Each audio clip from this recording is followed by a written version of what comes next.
Assalamualaikum warahmatullahi wabarakatuh. Halo semuanya, perkenalkan nama saya Zahra Alifairunisa dari kelas 11-7. Di sini saya akan menjelaskan sistem pernapasan manusia.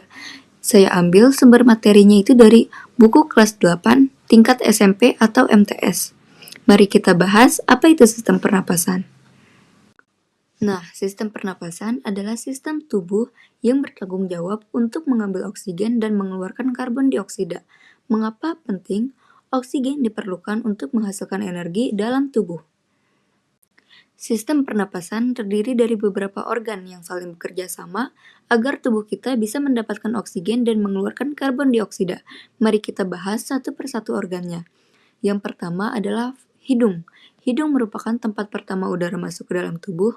Di dalam hidung terdapat rambut halus dan lendir yang berfungsi untuk menyaring debu serta kotoran dari udara. Juga untuk menghangatkan dan melembabkan udara sebelum masuk ke paru-paru. Yang kedua ada faring. Faring atau tenggorokan adalah saluran yang menghubungkan rongga hidung dengan trakea. Di sini udara melewati bagian tenggorokan menuju paru-paru. Selanjutnya, laring yang juga disebut pangkal tenggorokan. Di laring terdapat pita suara yang berfungsi untuk menghasilkan suara ketika kita berbicara. Lalu ada trakea, yaitu pipa napas yang tersusun dari tulang rawan berbentuk cincin. Fungsinya untuk menyalurkan udara dari laring ke paru-paru. Trakea bercabang menjadi dua tabung yang disebut bronkus.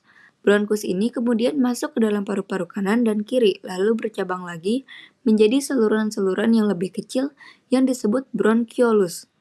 Pada ujung bronkiolus terdapat gelembung-gelembung udara kecil yang disebut alveolus. Disinilah tempat terjadinya pertukaran gas antara oksigen dan karbon dioksida. Seluruh organ tadi bekerja sama dengan diafragma, yaitu otot berbentuk kubah yang berada di bawah paru-paru. Diafragma berperan penting dalam proses pernapasan. Karena saat kita menarik napas, diafragma menurun, dan saat menghembuskan nafas, diafragma naik. Sekarang mari kita lihat bagaimana proses pernapasan terjadi. Pernapasan dibagi menjadi dua tahap, yaitu inspirasi dan ekspirasi. Pertama, inspirasi atau menghirup napas.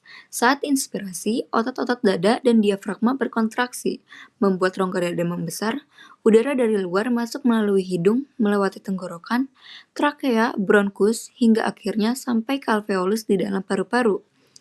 Kedua, ekspirasi atau menghembuskan napas. Pada tahap ini, otot-otot dada dan diafragma kembali ke posisi semula. Rongga dada mengecil dan udara yang mengandung karbon dioksida dikeluarkan kembali melalui saluran pernapasan hingga keluar lewat hidung. Proses ini terjadi terus-menerus tanpa kita sadari agar tubuh tetap mendapatkan oksigen yang dibutuhkan. Sistem pernapasan memiliki 3 fungsi utama. Pertama, mengambil oksigen dari udara. Oksigen ini sangat penting karena digunakan oleh sel-sel tubuh untuk menghasilkan energi melalui proses metabolisme. Kedua, mengeluarkan karbon dioksida, yaitu gas sisa dari hasil pembakaran energi di dalam tubuh. Jika karbon dioksida tidak dikeluarkan, tubuh bisa mengalami gangguan. Ketiga, menjaga suhu dan kelembapan udara. Saat udara melewati hidung, suhu udara disesuaikan agar tidak terlalu dingin atau kering ketika masuk ke paru-paru. Pertukaran gas terjadi di bagian yang disebut alveolus. Alveolus adalah gelembung udara kecil yang sangat tipis dan dikelilingi oleh pembuluh darah kapiler. Ketika udara masuk ke paru-paru, oksigen dari alveolus akan menembus dinding tipisnya dan masuk ke dalam darah. Sebaliknya, karbon dioksida dari darah akan berpindah ke alveolus untuk dikeluarkan saat kita menghembuskan napas.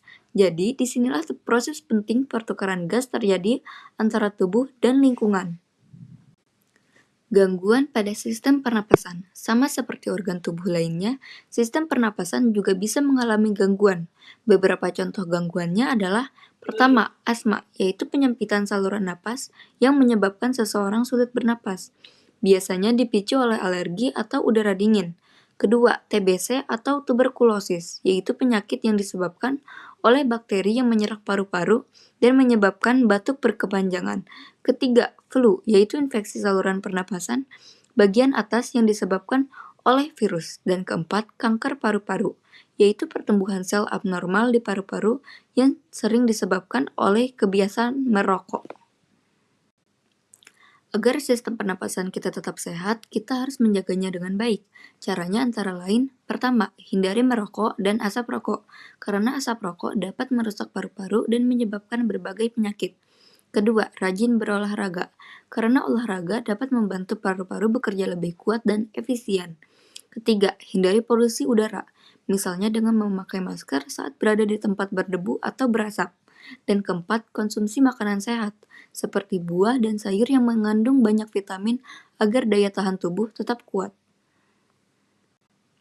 Terima kasih sudah mendengarkan penjelasan dari saya. Wassalamualaikum warahmatullahi wabarakatuh.